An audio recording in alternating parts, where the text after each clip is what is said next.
بسم اللہ الرحمن الرحیم۔ کیسے ہیں آپ لوگ؟ السلام علیکم۔ آج میں ایک اہم ایشو پہ آپ کی توجہ دلانا چاہتا ہوں۔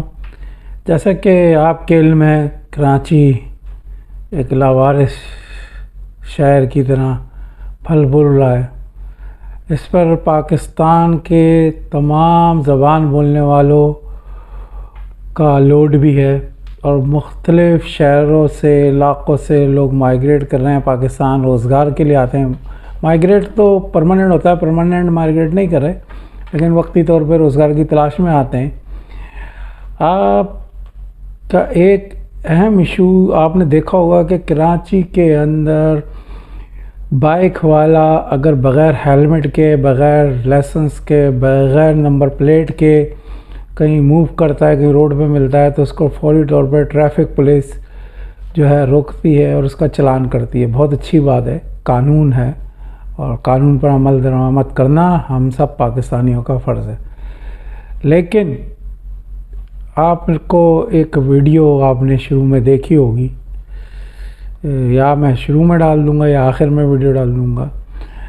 اس ویڈیو کے اندر آپ دیکھیں گے کہ جو کراچی میں چنچی کے نام پہ رکشہ چل رہے ہیں، اور جو 8 سواری 12 سواری، کہنے کو تو 8 سواری لیکن اس میں 12 لوگ بٹھا دیتے ہیں وہ رکشہ میں، ان میں کوئی بھی رجسٹر نہیں ہے، نمبر نہیں لگا ہوا کسی بھی رکشوں پہ۔ 90% 70% جو رکشہ چل رہے ہیں روٹ پہ چل رہے ہیں، ان پر مسلسل کوئی بھی واچ نہیں، سسٹم نہیں ہے۔ کوئی جو ڈرائیونگ کر رہے ہوتے ہیں وہ 17 سال سے بھی کم لوگ ہوتے ہیں، ان کا لائسنس نہیں ہوتا، ان کی عمریں 17 سے کم ہوتی ہیں، اور یہ تمام لوگ جو ہے کھلے عام قانون کی خلاف ورزی کر رہے ہیں، بغیر رجسٹر کے رکشہ چل رہے ہیں، نہ ان پہ کوئی نمبر ہے، نہ کوئی ان کو پوچھنے والا ہے، انہوں نے اپنے طور پہ روٹ بنائے ہوئے۔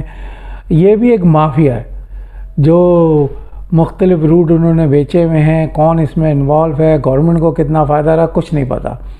ان رجسٹرڈ رکشہ ہیں، بغیر لائسنس کے چلا رہے ہیں۔ تو میری عوام سے گزارش ہے، اداروں سے گزارش ہے کہ جو بھی ہو اس پر آواز اٹھائیں اور ادارے اس پر ورک کریں۔ جو ٹریفک پولیس جو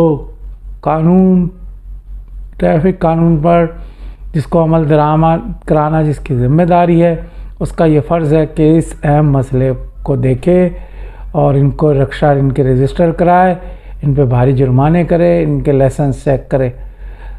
یہی گزارش ہے۔ ہم نے کراچی کو صحیح کرنا ہے۔ یہ کراچی صحیح ہوگا، ہمارا سندھ صحیح ہوگا، ہمارا سندھ صحیح ہوگا، ہمارا ملک پاکستان صحیح ہوگا۔ انشاءاللہ کسی نئے ایشو کے ساتھ میں حاضر ہوں گا۔ بہت شکریہ تمام دیکھنے والوں کا، سننے والوں کا۔